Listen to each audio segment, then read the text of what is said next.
moom ngay xeex chaque jour à chaque fois li ngay xeex ci loolu la ñuy ñëw mooy mbirum homosexualité bi mbirum góor jigéen yi. tey jii ci discours Macky bu mu tenir récemment sax peut-être défaite bi mu amaat ci politique bi mu ngi naan ne li ngeen nekk di porter combat bi imaam yi di ko xutba ci jumaa ji peut-être bokk na ci li nga xamante ne moom moo ko daane yow loolu noo koy jàngate. Bon d'abord. defe naa li war a doon njëlbéenu wax ji. ci dossier boobu nga ubbi. mooy samp aw laaj bi mooy. ana naafeq yi doon wax naan góor jigéen ñi tooñuñu kenn ñu ngi ci seen vie privée. jotewu ñoo kenn dara te ay Jamra ak ànd sàmm jikko yi nga xam ne ñooy réclamer la criminalisation duñu dara lu dul des manipulateurs des politiciens encagoulés. qui font du populisme. ana naafeq yi doon wax yooyu léegi mu ngi nii weddi gis bokku ci. ña ngeen doon défendre weddi nañu leen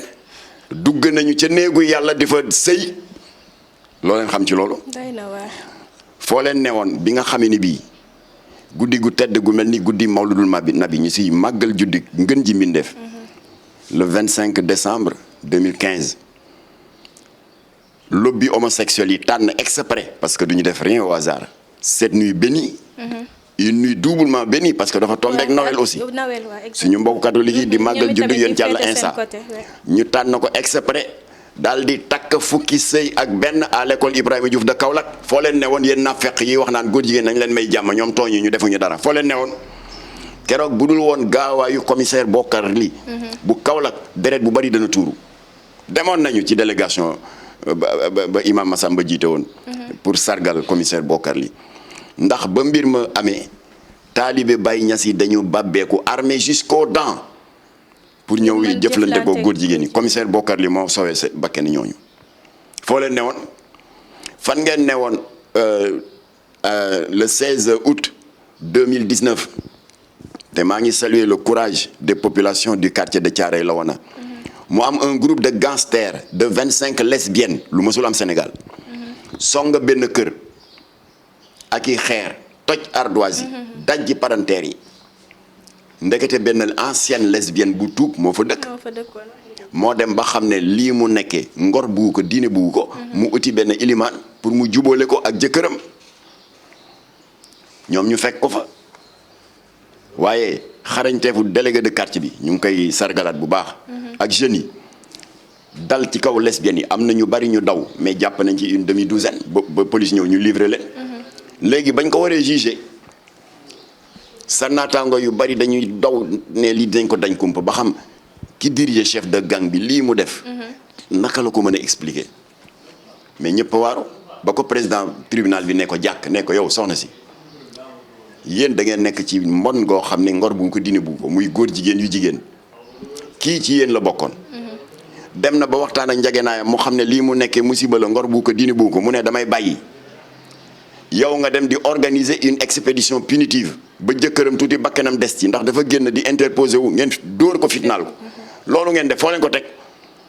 léegi ndaw si lu ma ko tontu ak bëti wow koŋ ne ko waaw moom ndaw si sama coro la woon kon nag bu ma bàyyee delluwaat ca sëyam man jàpp naa ne daf ma trahir waxi ndaw si da ko trahir daf ko trahir loolu mos na am Sénégal kon naafeq yi wax tey fu ñu ne woon fan la ñu ne woon bi nga parce que kenn mënu ko lim yëpp ba mu jeex bi nga xamee ni bërëb bu tedd bii ce haut lieu de culte di grande mosquée te suñu borom wax ci téereem bu tedd bi suratul jinni nee na wa anal masajida lillahi jàkk yi sama néeg la le 23 novembre 2020 gardien ba 3 heures du matin xaw naa jommi génn yuuxu ñu ne ko lan la ñaari góor jigéen ñu fekk ci néegu yàlla ñu fay sëy ñu defee ne jeex na Coupe d'Afrique des Nations bi ak ambiance bi ci dëkk bi match Sénégal Burkina Faso ñëpp a ngi ci télévision yi ñaari góor jigéen yéeg ci toiture bi bërëb bu tedd bi di juma Sicap Baobab Karak di fa def seen yu bon yàggul bërkaati démb la yéen ñiy wax naan góor jigéen ñi leen jàmm ramay jàmm ñoo góor jigéen defuñu kenn dara vous êtes des populistes des politiciens encagoulés naafeq yooyu yëpp góor jigéen ñi weddi nañ leen kon kon nag ñu ngi yeesalaat président Macky Sall. Criminalisation bi c'est devenu une demande sociale. tooñ bi bari na xolu jullit yaa ngi jóg ñun stigmatisé wuñu kenn diabolisé wuñu kenn jàmm moo ñu tax a jóg. am na fi 2 pays de la sous-région yoo xam ne bugguma leen tudd pour bañ a tooñ waaye ku dem Google gis leen. layam gii état Sénégal nekkee ñoom noonu la ñu nekkee woon góor jigéen ñi di tooñ di def du sacrilège des lieux de culte ak des blasphèmes. état yi toog rek ne non c'est la démocratie nous sommes dans un état laïque waaye ba yëf yi demee ba jéggi dayoo ñaanuñu ko yàlla. population yi dañuy jóg créer des brigades d'autodéfense. am na góor jigéen bu ñu jàpp maa ngi ak vidéo bi. dañ koy yeew ba mu ne cocc fop ay pneu yu màgget di ko solal ba pneu yu fees ba ci baat bi ñu sotti ci essence taal ko une mort atroce loolu bëgguñu mu am fii. kon lii ñuy def Macky Sall la waroon. mais Macky moom nee na carrément bañut criminaliser li nga xamante ne mooy homosexualité et que aussi wax ne tant que mu ngi fii ci dëkk bi moo ngi à la tête de kii nii moo ngi diriger Sénégal moom dootu fii mbirum góor jigéen du fi nekk daal problème lan moo tax gars yi di ko def problème et que tamit buñ ko jëlee comme li nga xamante ne ku rey nit la daal moom noonu la ko jàppee. waaw foofu dafa juum. criminaliser ne veut pas dire que dañ lay jàppee comme ku rey nit. parce que nit ki. loo gàtt xam-xam en matière pénale war ngaa xam ne une loi pénale évolue avec son temps. Exactement. À titre d'exemple, le viol. loi bi fi newoon en 1963 te doon réprimer le viol mais doyoon na sëkk. yootul woon pour reprendre une expression de Almerou Gningue président du groupe parlementaire de Benno Bokk Yaakaar bi muy xeex suñu proposition bi aajowul woon ñu di ci yokk virgule doyoon na sëkk waaye 10 ans 20 ans 30 ans plus tard le fléau du viol dafa am benn xar kanam bu bees bu terrifiant mooy violeurs yi duñu violer yem ci dañ lay violer rey la pour ne pas être identifié et poursuivi.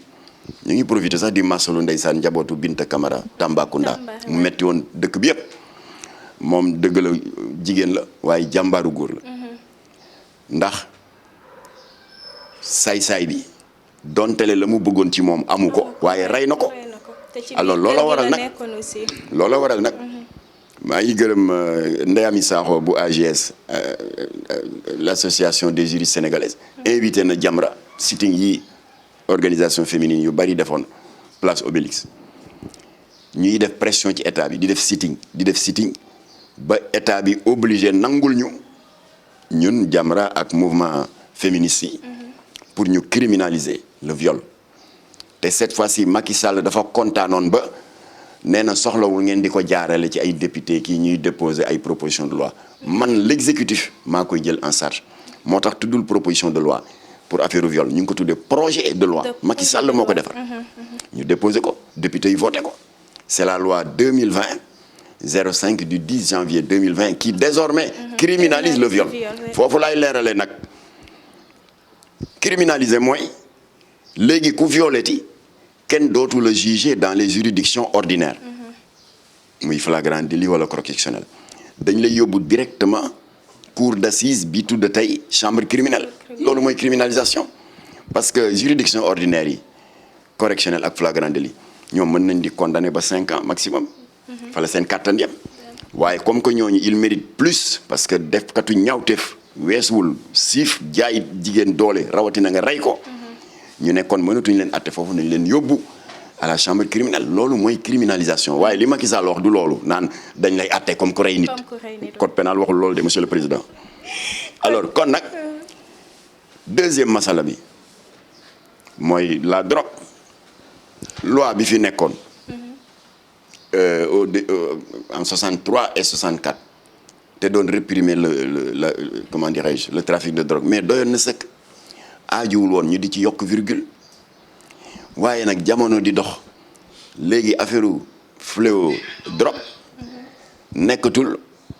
jeune bu ñuy bett ci benn bopp koñ d'un quartier populaire muy muxi yamba ñu jàpp ko weesu na foofu léegi c'est des patrons de l'État qui sont à la tête du trafic de la cocaïne et de la drogue dure qui rapportent des centaines de millions des patrons de l'État. looloo tax ka bokk ci ñoom di Moustapha Cissé Lo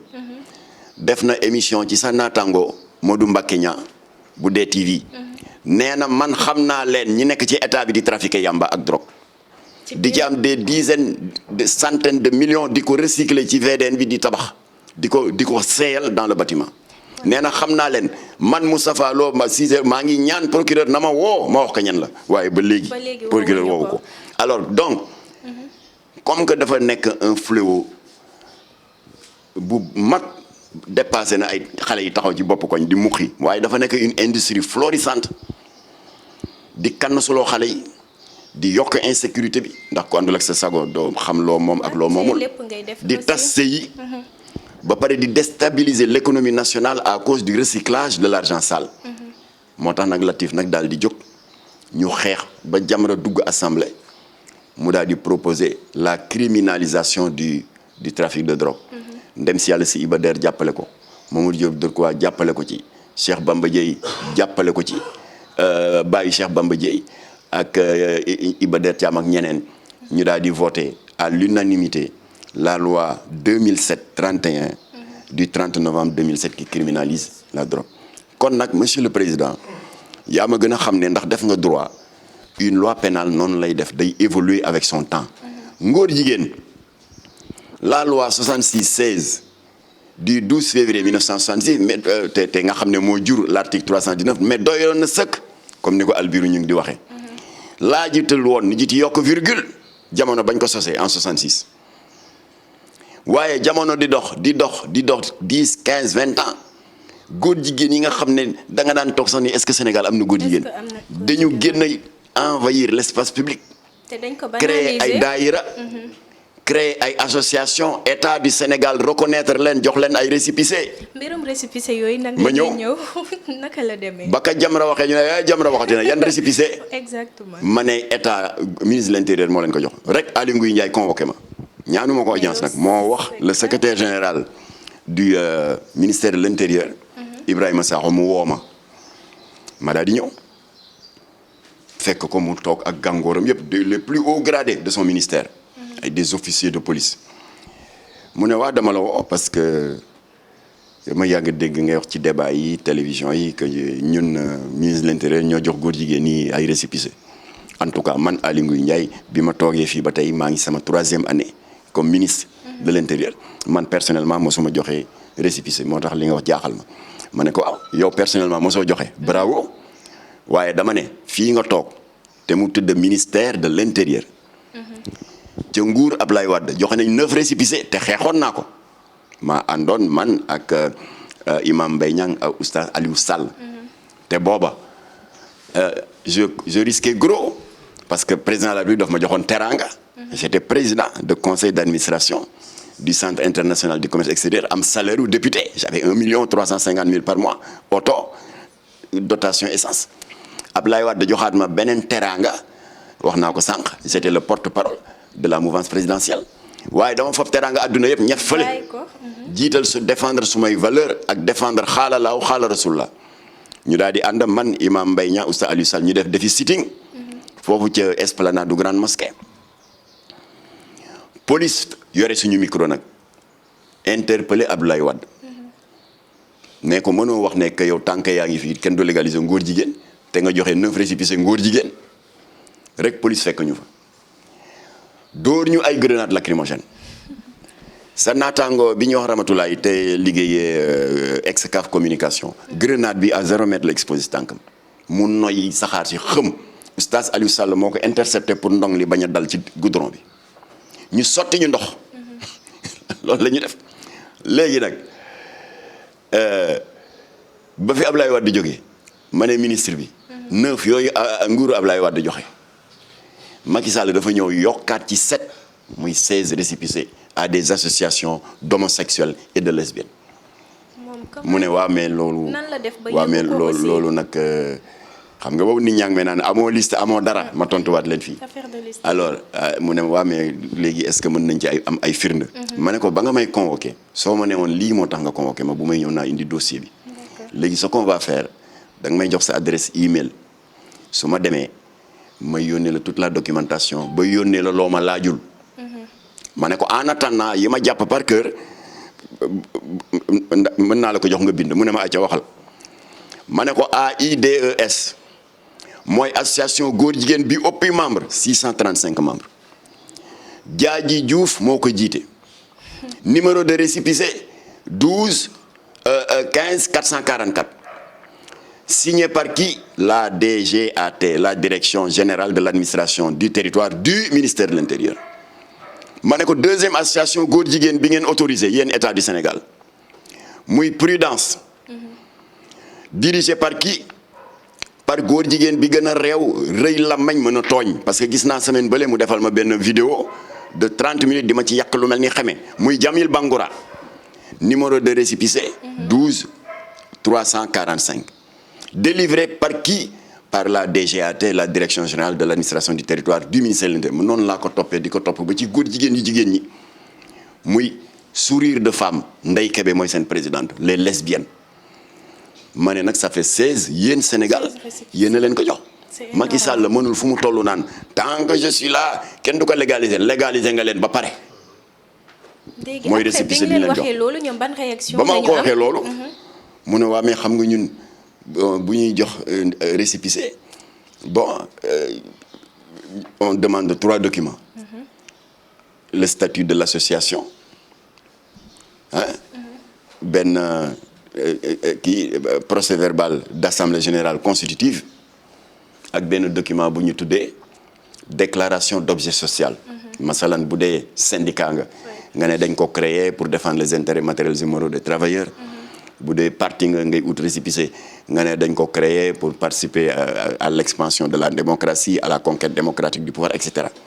waaye ma ne ko nag fi leen góor jigéen ñi naxee dañu def de fausses déclarations d'objet social 16 associations yëpp ku ci ne la mu wax ak la muy def bokkul xam nga dofuñu ba naan waaw du góor jigéen lañu dañu bëgg duñ la ko defuñu ko ñii dañu ne waaw dañ ko créer pour venir en aide aux personnes du 3e âge qui ont besoin d'assistance dañu ko créer pour soutenir les orphelins dañu ko créer ñii ne dañu ko créer pour jàppale borom ñaari tur yi amee feebaru sida boobu nag moo ci ëpp lay boobu moo ci ëpp ndax te ñoom loolu rek waroon na doy ñu xam ne li ñu nekk musiba la soxlawul waaraate ndax le CNLS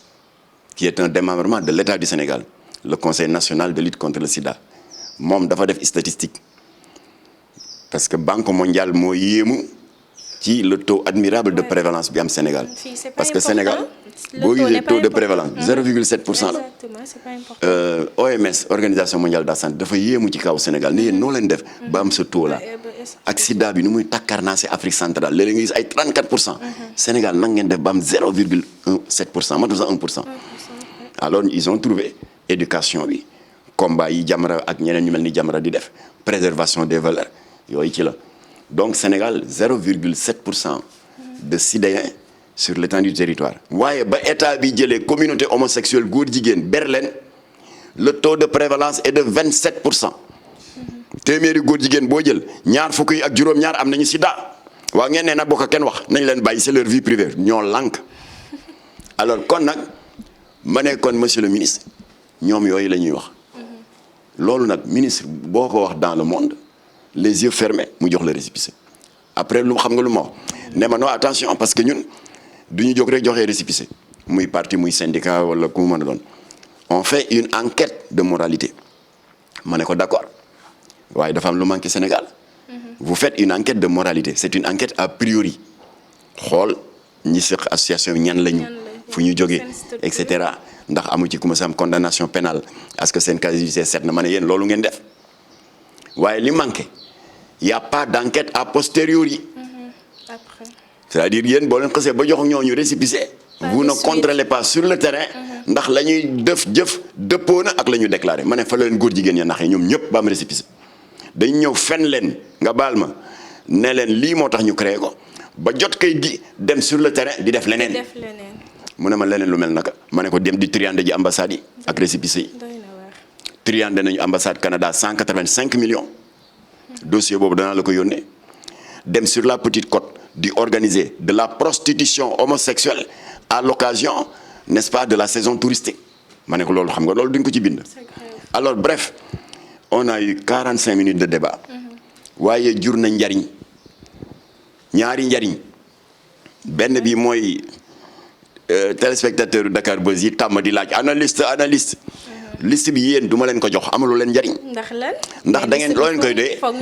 ku ne def ko statut sa passe yooyu góor jigéen yaa ngi de. non c'est important. ça sert à quoi à rien du tout. c'est important dans di ngeen tas ay sëy di ngeen tas ay famille dina am ay doom yoo xam ne bu ñu jegee seen bàyyi daf bokk ci association góor jigéen yi jaral leen xaru. alors cette responsabilité morale la Jamra koy gàddu ba pare la ñu daloon ci franc-maçon yi. ña doon def pression ci ñun. ba liste ba génnee ba ñu convoqué ñu tribunal ils ont été les premiers traîtres ñëwuñu sax procès ba voilà. Alors par conséquent liste bi génn na je parle devant un média public. Aly Ngouille Ndiaye dana ko seetaan jox naa ko Aly Ngouille Ndiaye. liste bi ba pare nag jukki naa leen ci ñett xam nga tuddal naa leen ay leaders d'association d'homosexuels. ba ci homosexuels yi jigéen ñi tuddal naa leen. voilà léegi liste complète bi jox naa ko Aly Ngouille Ndiaye léegi nag la ma ko waxoon def naa ko. dama ko ne bu ma demee danaa la yónnee loo ma laajul parce que dama ko ne récépissé yi dafa am conséquence. mu ne ma ci lan ba ma ne ko dañuy triander ambassade yi. jox naa ko dossier boobu. mu di lan ambassadeur u Canada. moo toog ba mu neex ko. parce que ambassade occidentale yi quoi qu'on dise ay nit ñi amee service de visa service protocole noonu la ñu amee service de renseignements généraux. alors ñoom dañu am base de données de toutes les structures partis politiques yi am nañ base de données seeni ordinateur syndicats yi ak leaders yi structure bu nekk ku ko jiite am nañ ko. daayira yi noonu les organes de presse ay Dakar Buzz ak tout ça. ñu ngi ci seen liste ay espion lañu ONG yi ñu ngi ci biir mais comme que ONG yi dafa bari c'est des centaines. ñoom ñi doon def ampliation lettre bi ñu yónni góor jigéen yi ñu doon def ampliation pour jox ko ONG yi fàtte ne Jamra ONG la noonu lañ ko jotee. léegi bañ ko jotee nag lan la ci ambassadeur bi wax. waaw bon ñun Canada seetlu nañ ne Sénégal vraiment ñu ngi góorgóorlu ci démocratie liberté d'expression liberté de presse et tout ça. waaye daal d'après nos enquêtes borom ñaari tur yi daal kenn féexalu leen amuñu seen i àq ak seen yelleef dañu am des problèmes d'accéder à des emplois ils ont des problèmes pour bénéficier de certains financements de projets waaye yooyu yëpp c'est réglé ñun Canada réglé nañ ko. mu di lan man ambassadeur Canada maa ngi leen di yëgal ne créé nañu le FCIL le Fonds canadien d'initiative locale léegi kuréelu góor jigéen bu am projet. te ngay sàkku financement alors nga defar ko yónnee ko ci adresse email sangam bii am na commission bu koy saytu si c'est un projet crédible ñu financer la alors j'ai dit au ministre ñun bañuñu ay ambassade ay structures étrangères di dimbali doomu réew mi surtout période de crise bii ñu nekkee chômage bi des milliers de jeunes diplômés sans emploi kenn bañu ay ambassade ak yooyu di dimbali waaye boo gisee ñu xeex ambassade du Canada defin bi moo ñaaw parce que bu fekkoon dafa ne waaw yéen Géejawaay ñoomin Bouna Baldé ak Seydina Omar ay jàmbaar ngeen foofu ci banlieue bi waaye y a trop de chômeurs ci jeunes yi alors yéen a ngi taxawu Jamra comme vous pouvez waaye léegi bu fekkee am na ay jeunes dans vos cellules yu am ay projets y a aucun problème nañ ko yónnee commission bi dana ko saytu bu mérité financement moo xam ci élevage wala poulailler dañ leen financer kon kenn du wax waaye wa deful loolu dafa ne yéen góor jigéen yi ku ci am projet te nga yaakaar ne yelloo na financement bu ñëwee ñu financer ko kooku c'est un clin d'œil malsain parce que yow sa doom sa jarbaat wala sa benn rak ak man tam noonu ñii tam noonu bu yëgee xabaar bi daal ne man ñaata at a ngi je cours derrière l'ambassade du Canada di ut visa aw ma ko ñaata at a ngi may courir pour le financement d'un projet agricole aw ma ko ambassadeur bi nee na association góor jigéen yi parce que nasaraan du jëflante ku légalul comme que ñooñu état moo leen jox récépissé xam nga légal nañu alors association góor jigéen yi te am récépissé ambassade bi ne ku ca bokk te def demande de projet bu fekkee examiner nañ ko sa crédit ñu financé la xaaral ma dem bokk ci Diadji Diouf alors kon c'est un clin d'œil malsain qui peut attirer indirectement les jeunes à adhérer à des associations d'homosexuels et de lesbiennes. ma ne loo tax nag on combat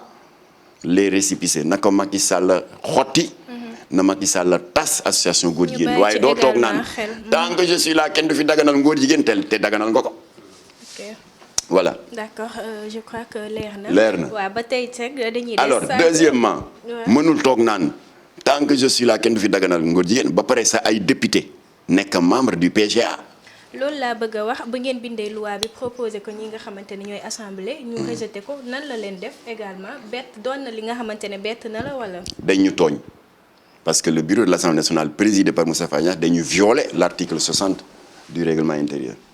parce que proposition man j'ai participé à l'élaboration d'une proposition de loi wax naa la léegi maag Latif liggéey nañu 3 jours de suite ba 4 heures du matin. pour préparer la loi 2007-31 qui criminalise le trafic de drogue kon xam naa ni ñu koy defee. 4 étapes la d'abord proposition de loi bi da nga koy déposer bu dee député nga parce que ñun dañu amoon député muy Latif sur le bureau de l'Assemblée nationale boo amul député nga wuti ay député moo tax ñun dañu wuti ay député te c'est l'occasion maa ngi saluer Moustapha Guirassy Cheikh Bamba Dièye kii nu mu tuddati Mamadou Lamine Diallo Tekki Mame Diarra Fam Mansour Sy Djamil même ay député Macky Sall yu wan Macky Sall ginnaaw ñëw jàppale ñu mu di Cheikh Aliou Souaré Ablaye Wilane yow surtout dañ lay tirer le chapeau maa la dégg nga wax ni li tax nga ñëw bokk ci proposition bu ànd sama jikko yi pour ñu criminaliser ngóor jigéen maa la dégg nga wax ni bu défendre ay valeurs taxawee teraanga àdduna taxaw yow défendre sa diine ak say valeurs moo la gënal te loolu kenn séntu ko woon ci yow yow defaree woon nañu ne sax fonkloo ay valeurs maa ngi la ci saluer di la ci ñaanal. alors kon loolu la ñu mujj def ñu am 15 députés yi jël ko def li règlement intérieur wax. mooy déposer ko ci première étape bi muy bureau assemblée nationale. ma bëgg a leeral ne nag étape boobu ñaari sañ-sañ la leen règlement intérieur may. pour ñu déclarer la proposition de loi recevable ou non recevable ñaari sañ-sañ du ñett. benn bi mooy dañuy saytu d'abord est-ce que la proposition de loi est anticonstitutionnelle wala ndax dafay violer une disposition légale ou réglementaire quelconque amul. parce que ñun bañ nañ ko ba créé wuñu loi bu bees dañuy jël loi bi fi nekkoon di article 319 réformer ko. parce que article 319 dafa wax vaguement dafay condamner les actes contre nature. te seetlu nañ ne góor jigéen yi ñu libéré toj ba ñu defoon Kaolack guddi gàmmu sa naataango yi dañu dawoon tàllal micro ministre de la justice bi fi newoon Sidiki Kaba ne ko waaw monsieur le ministre dañu ñëwoon seet si la parce que góor jigéen yi ñu def ak seen tooñ yi nu mu réyee gudday noonu tooñ communauté catholique tooñ communauté musulmane parce que ñee ngi màggal juddu yonent Yàlla Iisaa ñi di màggal juddu yonent Mohamed commissaire Bokarli bi leen jàpp comme que yéen flagrant délit ngeen wax moom sàmmonte na ak loolu ndax moo leen bett dans la hangar de l'école Ibrahima Diouf bu Kaolack ñaareel ba ngeen ne foog mu am loolu ustaas yi ñoom Seydina Oumar Ndiaye wax dalil am na ay dalil muy ay preuve mu di fexe na ba am sur place robe de mariée fexe na ba fekk fa ay bague de fiançailles ak yeneen yu ñaaw préservatif ak lubrifiant et cetera mu dajale yooyu yëpp livré ko procureur ñaari fan la ñu def police ñu bàyyi leen lu waral loolu rawatina yëg nañu ne yow mi ministre de tutelle bi Sidiki Kaba ministre de la justice yaa joxe ndigal pour ñu bàyyi leen loolu lañ la doon laaj. lan la tontu lii la tontu. heureusement man duma sànni kayit. téel ma kii ma woon la lii la tontu biñ ko laaj lu tax ngay libéré leen mu ne lii jëlal ma fii gros plan nee na aux yeux de la loi il n'y a pas d'homosexuel maanaam article 319 bi baatu homosexuel tudd ko acte contre nature la tudd moo tax ñu bàyyi leen kon kii il a démenti le groupe parlementaire de Benno Bokk Yaakaar bi wax ne article 319 mat na matul parce que jàpp nañ góor jigéen bàyyi leen ministre bi ne li tax dañ leen di bàyyi par force parce que article boobu tuddul baatu homosexuel alors loolu la tontu ci noonu nga baal ma ci Sidiki Kaba bi vu que laal nga turam parce que démb waa Tamba ñu ngi doon amal waa Sàmm Jikko la seen coordinateur bi yaakaar naa Matar Sarr la tudd. ñu ngi doon amal benn rencontre mais ñoom lu leen jaaxal moo nekk implication bi nga xamante ne maître Sidiki Kaba ñu ngi koy naan dafa impliqué wu ci mbirum LGBT yi foofu ci Tamba. mais également est-ce que si Tamba bu ñuy wax doon na deuxième ville bi nga xamante ne fa la membre yi LGBT yi gën a bëree loolu da nga koy firndeel wala. waaw lii rek wane na ko. parce que le bon exemple doit venir d'en haut. moom moo ne. mënuñu tëj góor jigéen kaso. parce que article 319. acte contre nature la wax tuddul baatu góor jigéen. wala waxi tàppale boobu. te juriste la de. alors loolu tax nag ñun ba ñuy déposer proposition de loi bi. contacté nañ des professeurs de droit. maa ngi koy wax borom làmme ñu ñaaw yi buy naan ay ana oustaz ak proposition de loi yéen xamu leen dara dul seen daara yeeg nangam du ay oustaz. oustaz yi dañuy dem toog am ay séances de travail avec des professeurs de droit. avec des juristes de métier et des parlementaires chevronnés. ñoom pour contourner waxi tappale yooyu te tax góor jigéen yi kuñ ci jàpp ñaari fan ñu libéré la pour contourner ko article 319 la ñu fab sànni l'expression acte contre nature léegi xam nga lu ñu ko remplacer. dañu citer carrément les infractions qui sont visées. dañu ne désormais au lieu ñu ne l'article 319 condamne les actes contre nature. te prox ndol la boobu la góor jigéen ñi daan jaar ba lu ñu def dara du leen ci fekk. léegi dañu ne l'article 319 criminalise l'homosexualité. criminalise le lesbianisme mooy góor jigéen yu jigéen ñi. criminalise la zoophilie. parce que il y a 1 mois et demi sa naataangoo jàppoon nañ fii ci banlieue bi góor jigéen bu doon tëdd ak bëy. et criminalise la nécrophilie. maa ngi dégg Jibril Waar bu benn bokk yaakaar naan xanaa waa ànd sama jikko yi ñoo gis kuy sulli ay néew di tëdd ak moom yaa gën a tey ne waxuñu loolu. morgue yi la ñu wax jàpp nañ fa ñaari yoon ay féticheurs ñuy tëdd kii néew ñaawteef yooyu yëpp la ñu boole criminaliser ko. voilà kon pour tontu sa premier laaj bi. premier critère bi bureau assemblée nationale posé ñun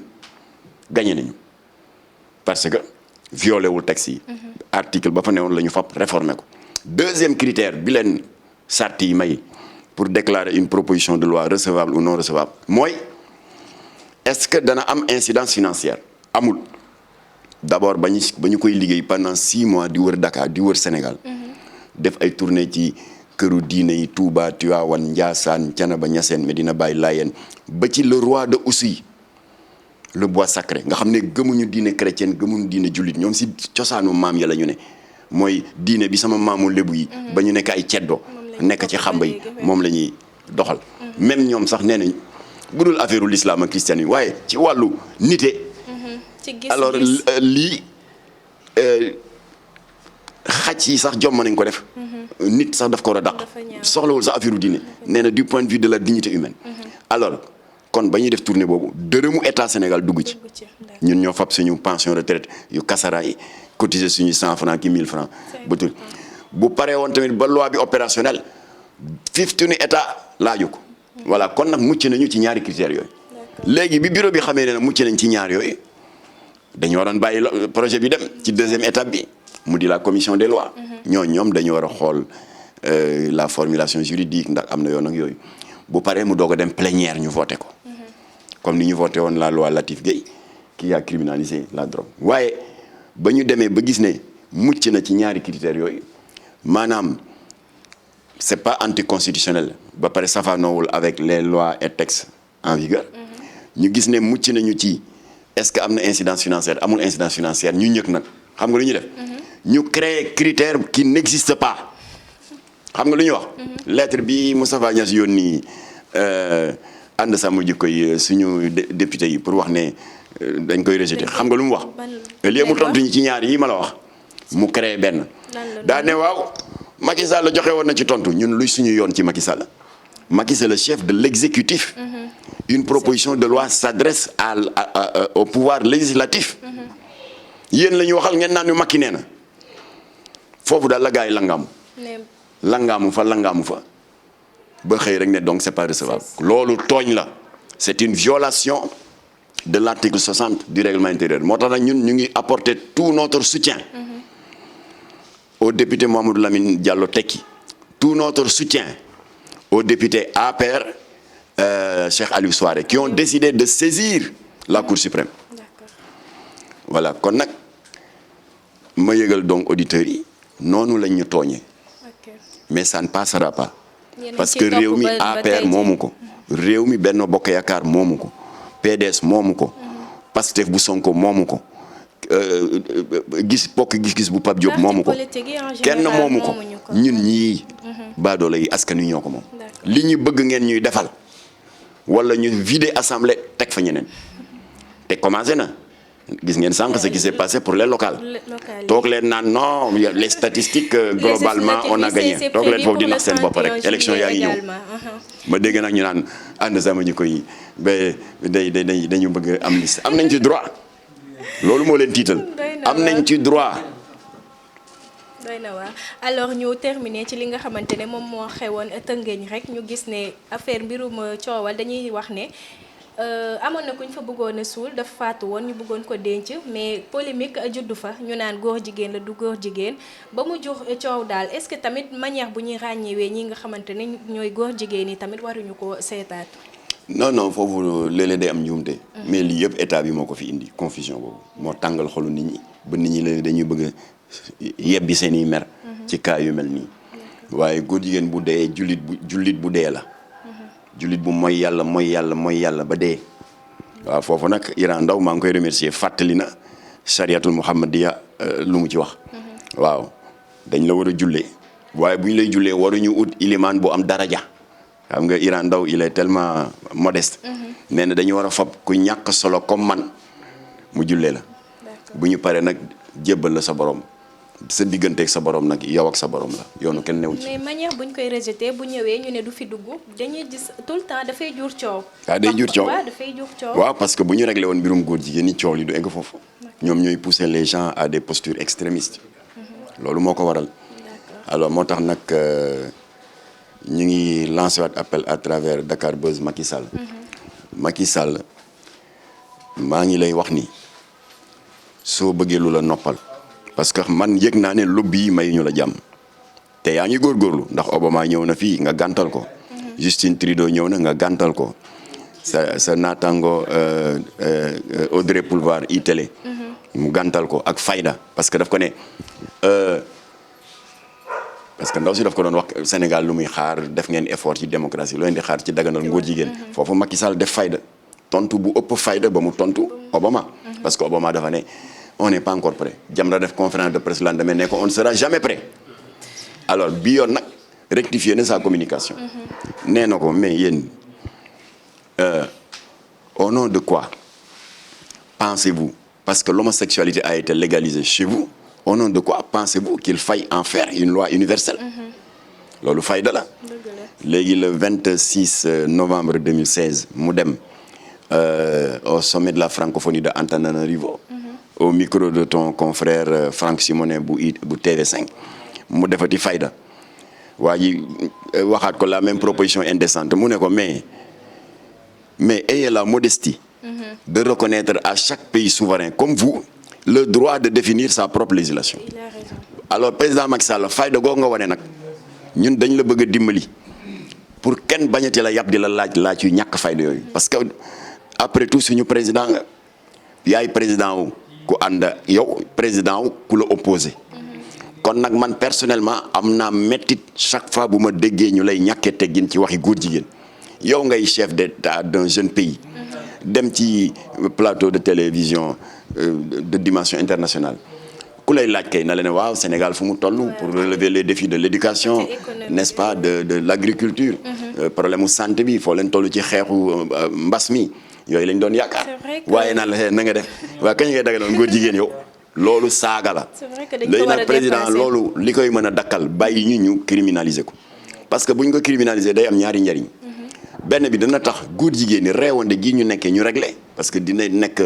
une épée de Damoclès bu am un effet fortement dissuasif deuxième njariñ bi yow la mooy lobby dinañ la may jàmm parce que xam nga lu ñuy wax day na Macky Sall ndekete lii muy gàntal yépp du moom mooy wax c'est le peuple sénégalais qui ne veut pas de l'homosexualité et qui exige sa criminalisation kon ñëwal nga jàpp ci woowal Ababacar Mboup suñu coordonnateur bi ngeen coordonné ñu reprendre procédure bi déposer ko mu jóge bureau assemblée dem commission des lois jóge commission des lois dem plénière voté ko ñu criminaliser ko ñu may la jàmm loolu tant que defoo ko lobby duñ la may jàmm xam nga lu tax parce que dañuy dundee yaakaar ñoo ngi dundee dañ yaakaar naa Macky Sall bañul carrément de waaw nañu làmbaatu rek nañu làmbaatu xëy na dina am moment bu ñu poussé buntu bi tijjee te loolu dañ lay yàpp rek te man bëgguma ko la yàpp. c'est vrai que dañ ko war a dépasser sujet boobu noonu fu mu toll nii wax neen ko vraiment à classer. voilà comme par exemple ñi nga xamante ne dañuy toog ci télé di influencer genre ñu mbubboo ay sëriñ lañu di influencer di wax ci li nga xamante ne noonu nekkul noonu yéen ngeen bëggee ñu criminaliser ñi nga xamante ne ñooy góor jigéen ñi ñooñu tamit lan nga leen di wax ban message nga leen di. waaw d'abord erreur bi am au palais de la République. mooy l'audience du 27 janvier. imam yooyu mu recevoir. waaw mu recevoir. ma bëgg a leeral à l'antenne de Dakar Buzz. ñi Macky Sall recevoir le jeudi 27. parce que y a eu des confusions. dégg naa seen naataango présenté journal Macky Sall a reçu la Ligue des imams. ñi naan l'association des imams. ma leeral ni. La Ligue des imams et des prédicateurs du Sénégal, dirigée par mon oncle Imam Ahmed Dame Ndiaye, qui est membre fondateur de And Samm Jikko Yi, n'a rien à voir avec ñi Macky Sall recevoir. ñi Macky Sall recevoir, ça n'a rien à voir avec la Ligue des oulémas de l'islam, dirigée par notre oncle Seydi Madani Tall, le khalife de Thierno Seydou Nourou Tall de la famille omarienne. moom tamit c'est un fervent soutien de And Samm Jikko Yi. kon du ñooñu la Macky recevoir de. Macky daf leen a woowoon. xam ngeen ñan la Macky recevoir l'association des imams et des oulémas bi Moustapha Guèye jiite. ak imam Oumar Diène ñoonu la recevoir. ñooñu jotewuñu dara ak ñoom ñun yónniwuñu leen ba ñuy dem sax yëguñu. tooguñu lu dul ngoon rek nga taal sa télé comme yow comme man comme kenn rek ñu ne faax yem ci affaire bi. mais après defal nañ leen compte rendu. déedéet. ba léegi. ñu daal di seetlu ne kaddu ya fa président Macky Sall la seq ak ñoom. c'est totalement en contradiction avec le contenu de notre proposition de loi. waaw léegi Macky Sall am na droit en tant que chef de l'État en tant que njaboote ñëpp. bu amee ci njabootam ñoo xam ne yaakaar nañu ne dëkk bi am na lu ñu fi mën a améliorer ci wàllu sàmm jikko yi et tout ça. daal defar proposition de loi mais il a le droit moom Macky Sall. soññ ñi ko initié muy And Samm Jikko ne waaw mais gis naa ngeen dugal benn affaire la vraiment paragraphe bii d'accord ma ci bii d'accord naa ci lii ak lii wax ak ñun parce que ñun ñoo ko initié c'est notre idée ñëpp aussi loolu la ñu wax parce que ne woon neen bu bëggoon régler situation bi yéen ñi nga xamante ne yéen a ko initié yéen la waxoon su dee bëggul wax ak ñun mu tegee ñu ni te jël député yi ko porté dont 2 députés de sa mouvance présidentielle Cheikh Aliou Souaré ak Ablaye Wilane ne leen waa yéen li ngeen dugal assemblée nag débat bi polémique bi bari na waxtaan seeg ñoom. un débat technique ñaar moo mën ne soit moom mu convaincre ñii. wala ñii ñu convaincre ko waaye yëpp defu ko xam nga lu mu def. dafa fab And Samm Jikko yeeg 15 députés yi sànni mbalit. dem jëli ay imam yoo xam ne xamuñu dara ci contenu proposition de loi ba fekkeewuñu fañ ko doon waxtaane fekkeewuñu tournée yi. fekkeewuñu débat contradictoire yi ñuy def di fanaan ba 3h 4h du matin fekkeewuñu fa ñu ko doon bindee xamuñu ci dara. ñëw bëgg leen sant loolu Kocc Barma di wax nettali géntu jàmbur. nan ngay woowee ay imam ne leen nettali leen ma géntu waa And Samm Jikko Yi. alors kon confusion bi yëpp Macky Sall moo ko indi ci dëkk bi. c'est une ki ko sant pour mu recevoir imam yi. dugal na ko ci erreur. parce que jullit yëpp ñu ngi ko jàppee comme une tentative de diviser la oumma islamique et ça ne passera pas. parce que une petite poignée d'imam yoo xam ne bëgguma dugg sax ci ay détails ak Abdou Karim Gueye laa bàyyi loolu ndax def na ci live. alors Macky Sall ki la conseillé loolu dugal na la ci erreur. léegi nag c'est pas trop tard. de corriger dëkk bi ñun ñëpp a ko bokk. personne n'est parfait. wax naa la ko léegi soo oowee suñu coordinateur Ababacar Mboup mu ànd ak 2 ou 3 personnes ngeen waxtaan. ngay xàllal ñu yoon bi ñu criminaliser ko nga am jàmm. lobby may la jàmm. réew mi am jàmm góor jigéen yi réglé. surtout après nag la paix civile est préservée. voilà kon nag soxna si kontaan naa lool ci sottante xalaat bii ñu def. te yéen Dakar Buzz wax dëgg yàlla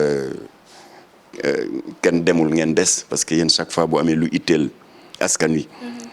dootoo leen tal lekk tal naan lu dul di taataan xalaatu ñi nga xam ne ñoo ci nekk di ci yëngatu. kon ci wàllu woowu ñu ngi leen di ñaanal rek yàlla dëgëral seen taxawaay. yéen téléspectateurs itam ma di leen jéggalu si élévation de voix yi ndax c'est rare ma waxee noonu waaye xol bee fees ndax góor jigéen ñi dañu lakkale. barkaat dem am na benn góor jigéen bu ma defal benn vidéo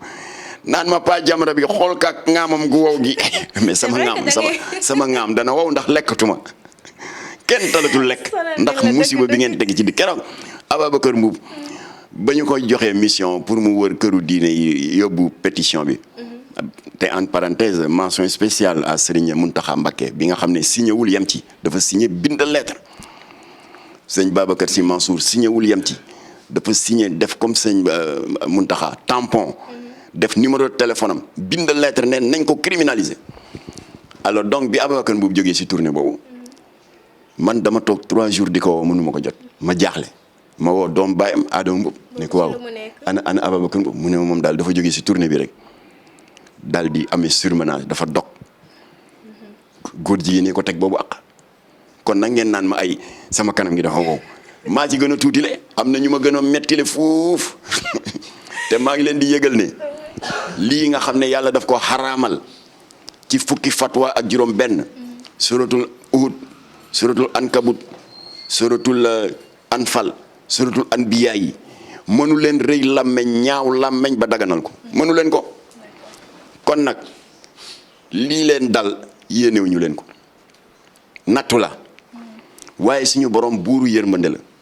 ba muy yónni Seydina Mohamed moo ko ne wama arsalnaaka ila rahmatan lil alamin dara taxul ma wàcce la ci jaam yi lu dul fësal sama yërmande ci ñoom na ngeen góorlu parce que ku dee ak bakkaaru góor jigéen safara nga jëm yàlla ko wax waaye suñu borom yërmande la boo leen tuubee avant qu'il ne soit trop tard yàlla mën na leen sowe surtout góor jigéen boobu xeesal ba weex tàll te di ma yàq lu ne ci diaspora bi yaa ngi jëm si mag ku la xool rek xam ne yaa ngi nekk si paa bu ndaw na nga góorlu tuub yàlla boroom yërmande la dina leen jéggal te suñu boroom moo ni ci chariatul muhammadiya tuub nag sartu tuub ñett la benn bi na nga reconnaître ne yaa tooñ te yaa ngi nekk ci musiba moo gën yi ngeen di def di xastee ka saaga boo ko reconnaître ba noppi deuxième charte bi mooy nga poser acte de repentir bi nga tuub ci boppam yaa xam noo koy defee gis leen benn oustaz mu jox leen ay tegtal am na ñu naan na nga def na junni istixfaar rek na nga julli def lii na nga woor def laa ñetteeli charte tuub bi mooy nga jël engagement ne dootoo ci delluwaat yàlla neen loolu boo ko matalee non seulement danaa effacer sa bakkaar yëpp waaye sa bakkaaru yi paase yëpp danaa ko soppi def ko yiw loolu lu ko dàq waay góor jigéen yi bàyyi leen góor jigéen baaxul ni ko sëñ Babacar Sy Mansour di waxee baaxul santul yàlla ñun jàmm rek la leen yéene jàmm rek bu ko defee ngeen delluwaat ci siratul mustaqim bu ko defee ngeen taxawaay bu rafet ndax da nga ciy gis ñu am ay tur yu rafet ci góor jigéen yi am ñu tudd ay Mouhamed ñu tudd Saliou ñu tudd Seer Cerno ay tur yu rafet waaw ngay dem di yàlla ne la Saliou wala Mouhamed nga ne ko labayk mu ne la bind naa la nga ne ko góor nga ne ko maa bañ loolu la Alioune Tine di tuddee liberté d'orientation sexuelle du benn orientation sexuelle Alioune Tine yaa ngi nax ñi c'est de la déviance sexuelle waaw kon nag yal na yàlla aaral ñu jeunesse bi yal na yàlla dàqal jeunesse bi seytaane yal na yàlla nasaxal néewal doole lobby homosexuel yi et maçonnique yi yal na yàlla ñoddi fanu suñu ay kilifa diine te toftal ci wér yal na yàlla def jàmm ci réew mi te laq ñu Sénégal fu yàq yeggul wa asalaamaaleykum wa rahmatullah. Merci beaucoup.